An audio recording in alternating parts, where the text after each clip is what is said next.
Los festejos del centenario de la Revolución de Mayo representan un punto de inflexión en las artes plásticas en la Argentina. En la primera década del siglo XX, los jóvenes que regresan de Europa desafían el proyecto de los artistas de la generación del 80. Traen nuevas tendencias y, por sobre todo, la idea de constituir un arte nacional. Ese carácter nacional es buscado en el paisaje, rural y urbano, en las peculiaridades de la luz local y en la fisonomía de sus habitantes. ¿Quiénes son estos nuevos artistas? ¿Cuáles son sus propuestas estéticas? ¿Qué nuevos espacios se crean para legitimar el arte argentino?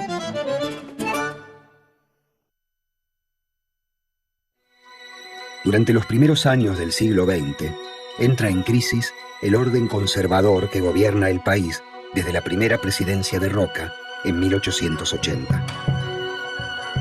Los inmigrantes de distintas nacionalidades, lenguas y costumbres que llegan a la Argentina desde finales del siglo XIX comienzan a ser vistos como una amenaza. La conflictividad social crece. Anarquistas y socialistas impulsan sus reclamos. Desde el Estado se sancionan leyes como la de residencia de 1902, que expulsa a todo extranjero que provoque desórdenes. En este contexto surgen los debates en torno a la constitución de la identidad nacional. Las artes plásticas se involucran en estas discusiones. El arte nacional se considera pobre y escaso. Se señala como principal problema su cosmopolitismo, aunque se advierte que el arte argentino puede progresar si los artistas se adaptan al medio ambiente de la nación.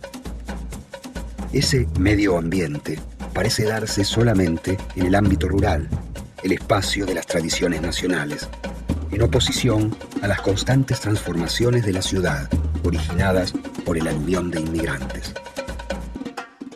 Mientras la ciudad, en especial Buenos Aires, es vista como un ámbito adverso, el paisaje rural es considerado el escenario privilegiado para alcanzar la buscada identidad nacional. A pesar de no compartir esas ideas, la problemática de un arte nacional ligado a la naturaleza propia del país aparece en la obra y en el pensamiento anarquista de Martín Malarro. Malarro nace en Azul, provincia de Buenos Aires, en 1865. Recibe su primera formación en la Sociedad Estímulo de Bellas Artes, con Francesco Romero. En 1895 viaja a París. Regresa a Buenos Aires en 1902. Lejos del estereotipo de artista maldito, atribuido tradicionalmente a Malarro, el pintor es muy bien recibido a su regreso. Ese mismo año de 1902, expone por primera vez en la Galería Whitcomb, donde vende toda la obra realizada durante su estancia en París. Malarro es uno de los primeros artistas locales que se esfuerza por convertirse en artista profesional. Aunque es difícil encasillar su obra pictórica, el regreso y la exposición son celebrados como el desembarco del impresionismo en el país. Este movimiento se caracteriza por captar un instante en el cual la luz produce variaciones irrepetibles en el paisaje. Malarro interpreta el paisaje rural, la pampa y los alrededores de Buenos Aires a partir del impresionismo, pero con una estética personal en la que la luz no llega a disolver las formas. Esta propuesta de una pintura luminosa, al aire libre, se convierte al poco tiempo en la norma para tratar el paisaje. En Las Parvas, el color es el protagonista. El motivo representado en la obra es una excusa para desplegar la mirada sobre la atmósfera, la incidencia de la luz sobre los objetos y los cambios de color. Los azules y los amarillos se encuentran fortuitamente y crean verdes matizados entre los que se filtran lilas y violetas.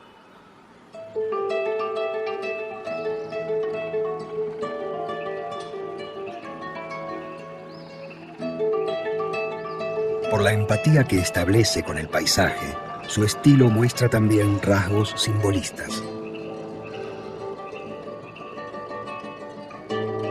Malarro tiñe con el color de sus emociones los troncos, las ramas, los caminos.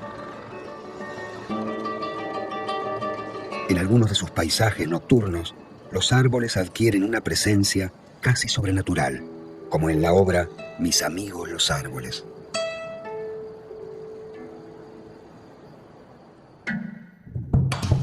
Con el fin de formar nuevos hábitos y mejores ciudadanos, Malarro impulsa un proyecto educativo de arte para la escuela primaria. Propone una educación más libre, en contacto con la naturaleza. Desde la prensa discute la cuestión del arte nacional. Despliega un nacionalismo original, de corte anarquista y moderno, y propone una pintura nacional a partir de una íntima comunión con la naturaleza del país. En sus notas, estimula a los artistas a mirar el paisaje. Toma como ejemplo el caso de Augusto Ballerini, quien recorriera diferentes regiones tratando de capturar con su paleta nuestra naturaleza.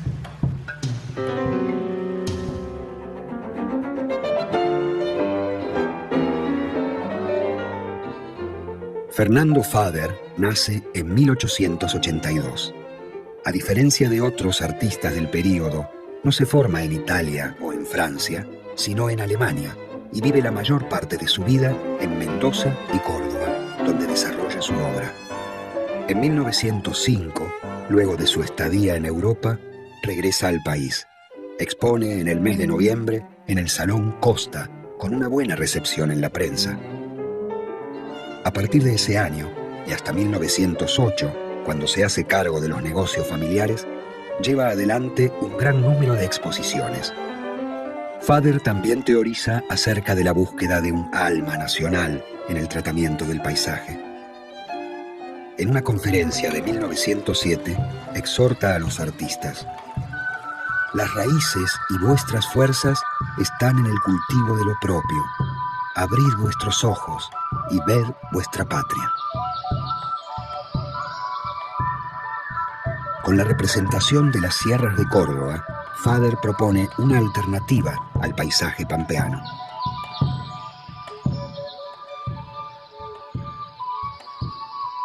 Las 8 telas denominadas La vida de un día, trabajada en serie a la manera de los impresionistas franceses, representa el mismo paisaje con sus variantes de luz según las horas del día y de composición según la ubicación del pintor. Con una resolución plástica personal, Fader plantea por primera vez la construcción de la obra sobre la base de la variación de los tonos. Esta serie constituye el punto de partida de los planteos más interesantes de su producción, alcanzados en la década de los 20.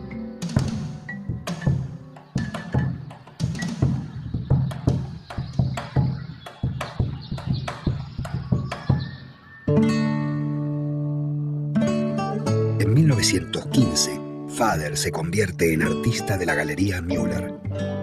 Trabaja en Córdoba y envía anualmente sus obras para exponerlas, con mucho éxito, en Buenos Aires. Al firmar el contrato con la Galería Müller, Fader se libera de la presión de las ventas y de los jurados de los salones oficiales.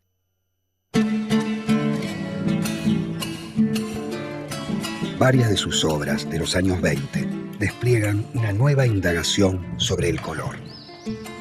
Personas, animales, vegetación constituyen un todo armónico en la mirada de Fader, que los integra con una paleta clara, con una característica combinación de verdes, azules, lilas y amarillos con toques de blancos.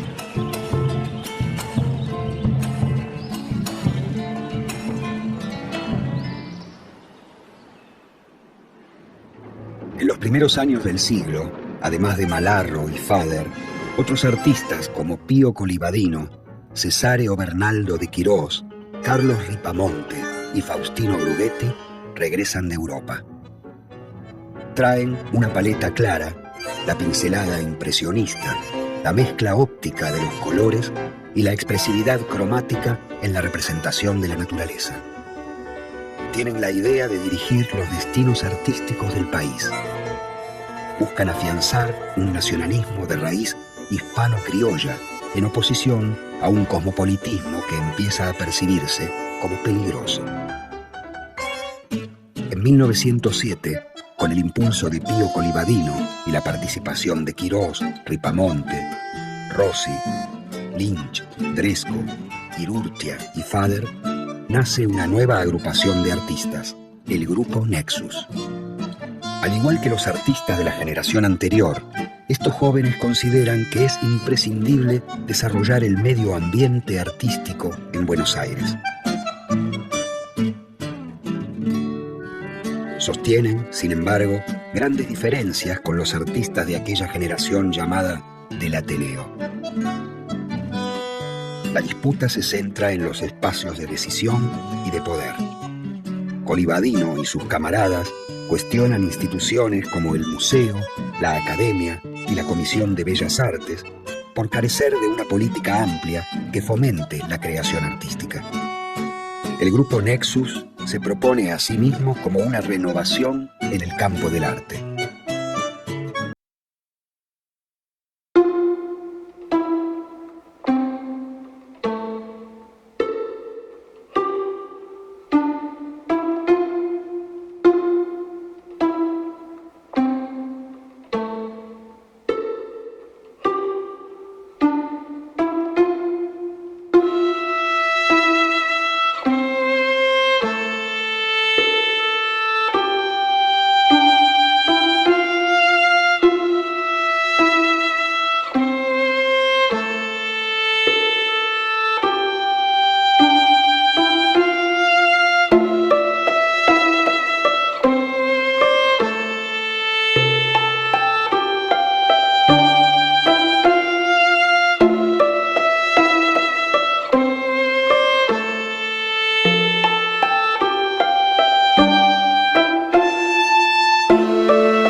Destaca a Pío Colivadino y celebra que Fader haya alcanzado una madurez plena de novedades y virtudes colorísticas.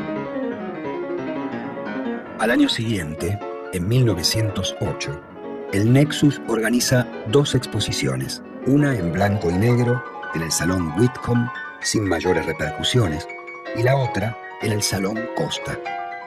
Esta, que tenía la pretensión de constituirse en la Exposición Anual de Bellas Artes, parece haber sido un fracaso.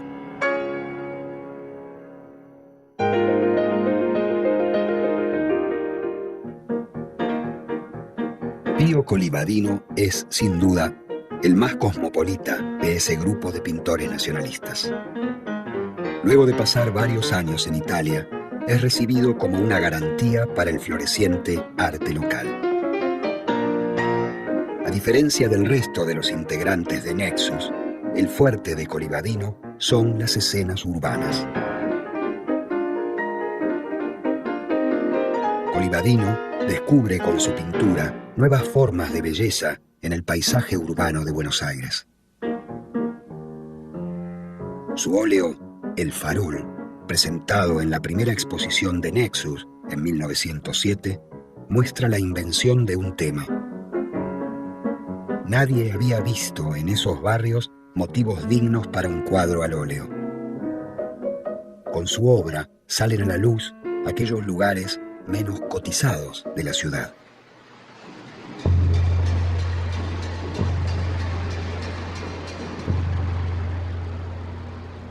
Además de una nueva poética del suburbio, Colivadino pone en escena las formas del progreso. En muchas de sus pinturas urbanas muestra demoliciones, obreros, fábricas, grúas en el puerto, puentes, usinas, trenes. Alrededor de 1910 pinta una serie de óleos que celebran la modernidad urbana eludiendo la parafernalia de los festejos del centenario.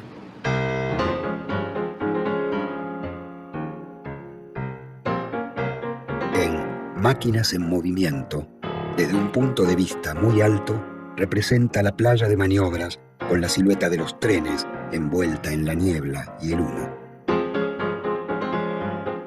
La usina del Dock Sud muestra la primera gran usina levantada en Buenos Aires en 1910.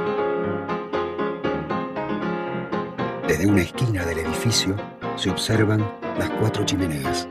La primera de ellas aparece cortada, como también los pies de uno de los operarios, en una clara asociación entre el encuadre de la pintura y el encuadre fotográfico.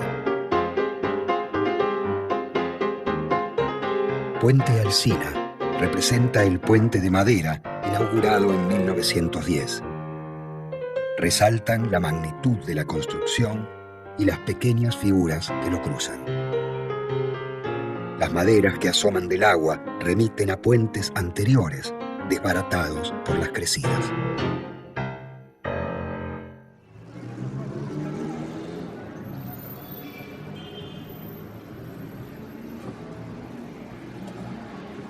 Un recurso habitual en sus paisajes son los distintos tipos de pinceladas, texturas y tratamiento del color para diferenciar las distancias y cualidades de los espacios y las intensidades de la luz.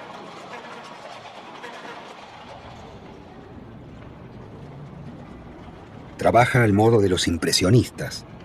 Vuelve una y otra vez sobre los mismos motivos a diferentes horas del día.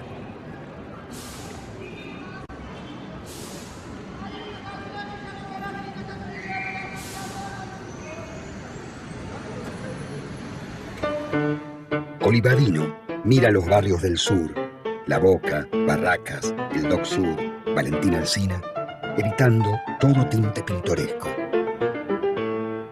Si bien el sur aparece como el paisaje del trabajo honrado en contraposición a la corrupción del norte aristocrático, su mirada no evidencia el conflicto. El mundo del trabajo y el de la opulencia aparecen como las dos caras de una misma moneda, la del progreso.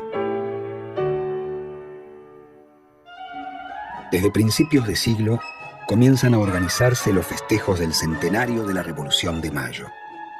La ciudad de Buenos Aires sufre numerosos cambios. Se construyen edificios, se trazan las principales avenidas, se crean nuevos barrios y se erigen monumentos con el fin de afirmar los valores nacionales y una identidad común. El centenario es un momento propicio para que la clase gobernante celebre los supuestos logros de su proyecto político y económico iniciado en 1880. Los últimos 30 años parecen mostrar el paso definitivo del país de la barbarie a la civilización.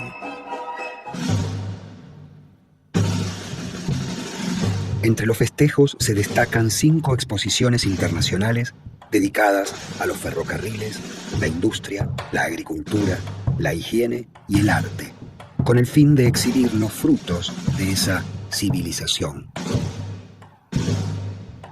La inclusión de las artes en esta celebración indica el nuevo estatus que están adquiriendo para el Estado Nacional. Participan numerosos países y se presentan más de 2000 obras. Es una oportunidad única para ver un extenso conjunto de producciones de artistas contemporáneos. Con una lógica nacionalista y evolucionista, se evalúan los progresos del arte nacional en relación con otras escuelas europeas y americanas. La mayor parte de los comentarios críticos señalan el escaso desarrollo del arte argentino, su falta de identidad nacional y su carácter excesivamente cosmopolita. Esta gran exposición es la primera organizada por el Estado argentino. Esta intervención estatal deriva en la formación de una institución de larga permanencia, como el Salón Nacional de Bellas Artes. En 1911, comienzan a realizarse anualmente los Salones Nacionales de Pintura y Escultura. El Salón Nacional de Bellas Artes opera como un estímulo para la formación de artistas y de público, y junto a la Academia y al Museo de Bellas Artes garantiza la conformación de un ambiente para el arte nacional. Por su carácter oficial y por su capacidad de aceptar, rechazar, premiar y adquirir, el Salón Nacional se convierte en el momento central del año artístico. Allí se pueden advertir las tensiones entre las posiciones estéticas dominantes y la emergencia de nuevas tendencias que buscan quebrar el orden instituido.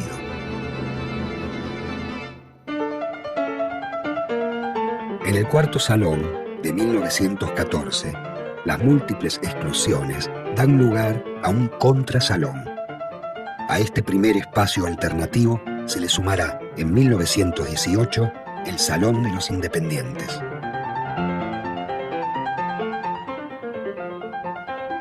El premio a la obra Los Manilas, de Fader, reabre el debate sobre el arte moderno. Las crónicas hablan de un arte preocupado solo por el color y que deja de lado los grandes temas. Estos debates artísticos fortalecen las polémicas iniciadas años antes sobre la definición y conformación de un arte nacional y la aceptación de un arte moderno que explore técnicas y recursos expresivos. En su primera década de funcionamiento, el Salón Nacional genera a su alrededor un movimiento artístico que se extiende año a año y favorece la emergencia de otras opciones que buscan discutir y competir con el espacio artístico instituido. Durante los primeros años del siglo XX, artistas como Malarro, Fader, Colibadino y los integrantes del grupo Nexus operan, cada uno a su manera, dentro del amplio movimiento de constitución de una identidad nacional. En la década del 10 se va consolidando el espacio artístico, sus salones, escuelas, el mercado y la crítica, lo que dará paso, ya en la década siguiente, a la emergencia del nuevo arte argentino.